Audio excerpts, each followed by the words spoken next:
For our discussions, I'm very pleased to have with me the chairman of the Ad Hoc Committee on the Petroleum Industry Governance Bill in Nigeria's House of Representatives, Honorable Halassan Dogwa. Sir, thank you so much for coming in. Thank you. The Executive Secretary of the Nigeria Extractive Transparency Initiative, NETI, Mr. Waziri Adio, also joins us. Sir, thank you so much. Thank you.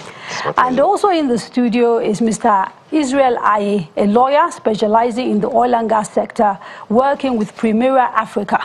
Thank you, sir, for coming. Thank you for having me. And on the panel is also Reverend David Ogulo, Executive Director, Africa Network for Environment and Economic Justice. Thank you for coming. Thank you. We are also, of course, as usual, joined by a distinguished studio audience who will also take part in the conversation as the evening goes along. Now, let me start with you, Honorable Dogwa. I want to try and understand the PIGB, because we heard in that report some of the sort of major changes that the passage of the bill or the assent by the president would mean. Can you try and explain it to us, kind of break it down for us? I think essentially what the audience needs to understand in the first place is for us to look at the process from a kind of a reformation process. It's like we are embarking on what we call legislative reform in the oil and gas industry in Nigeria. You could recall the only piece of legislation we have in Nigeria now to do with oil and gas sector is as old as the Olebri oil well, right, about as far back as 1959. So we look at it as being very imperative on the part of the legislature to really, like others do in all over, that we have to come up with a new legislation that could stand the test of time. Okay. And that is what we're doing for now. The PIGB, as it is also coming from an unprecedented approach that we have given the process. In the past, we used to take the whole bill colossally, the colossal aspect of it, the omnibus PIB, the clumsy PIB. And we now felt, God so kind, I'd been part of all the processes that had taken place till now. The Fifth Assembly, 6th Assembly, the 7th Assembly as well. So now that we are now giving it an unprecedented approach, we just decided to now look at it by way of breakups.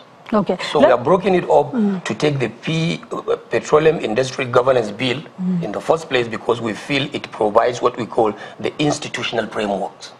The sector. For the sector. The right. institutional frameworks in this regard means providing or defining the institutions that will be involved in the oil operations in the whole sector, the sector of oil and gas sector. And these institutions, we look at them not only from the point of accountability, but from the point of what we call the global best practices. A situation whereby you have institutions that are governed or controlled by government, the product owned by government, activities owned by government. At the end of the day, you find that investors will certainly be driven away. They okay, would so you're like a player and a regulator, which is what exists now. Absolutely, a player is as well as a regulator. So these institutions, like I've said, have been broken into 4 institutions, right, 3 of which are permanent institutions, that are embedded in the law as permanent institutions. Okay. One is the National Petroleum Company. Right. Second is the National Petroleum Asset Management Company, the Nigerian Liability Management Company, and the last one being the Nigerian Petroleum Equalization Fund, which is a trust. Okay. So these are the institutions that we feel are permanent. The last one being temporary because it will only oversee the issues to do with what you call liabilities, which is the Nigerian Petroleum Liability Management Company. Okay, I really need to stop you here because I want to bring in Mr. Waziri Adio. This, to the layman, sounds really technical. And what I'm seeking to understand is, in practical terms, what would these changes mean for the petroleum sector? So, you know, the average Nigerian says, okay, instead of 1 institution, you now have 4. What does it mean? Okay, thank you very much. It will mean many things at different levels. The first thing is that you have clarity and certainty of rules, which is something that investors, like. They don't mind having harsh, investment environment, but they like certainty so that they can plan. And because of the uncertainty, the country has lost a lot of investment that people are either put on hold or that the returns that should have come on the investment, or because of the sharp practices and all of that, and from one of the studies that we did, the country lost an estimated $200 billion for a period of 8 years. So imagine what $200 billion could have done to this kind of economy. So when you attract investors, which is good, but it also means that there's possibility of jobs. When people invest, when people make investment decisions and they put their money down, there'll be jobs for people. Also, the sector can grow, and there will also be more revenue for the country, especially when you look at, the way the sector will be managed in terms of the regulatory, separating the regulator from the operator, and having an operator that will be run on a commercial basis. Okay, let me bring in Mr. Aye, who's a bit of a specialist.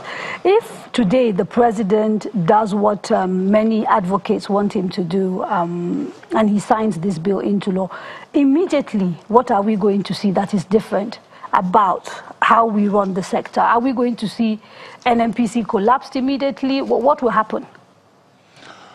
Okay, I mean, again, thank you very much. If I was to latch into something that Mr. Adu has said, indeed the Honorable also mentioned it. The immediate impact of passing the Petroleum Industry Governance Bill is to be what you might refer to as a shot in the arm, for investors.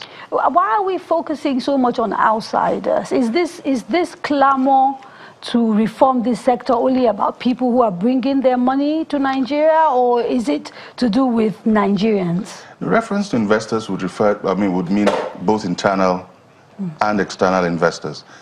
One of the paradigms that informs this, certainly from our point of view, is that investors can model risk, but they can't model uncertainty. And the moment you indicated you were going to change the legal framework and the fiscal framework of the petroleum industry, you sent that notice out to the investing community that the existing framework was on its way out. And so what you have seen across the last 8 to 10 years predominantly will be maintenance activities. And I mention this every time I have the opportunity, that we should not be deceived by the divestment by the IOCs that happened in the course of the last 2-3 years. IOCs, of course, means international oil companies. International oil companies of some of their onshore assets.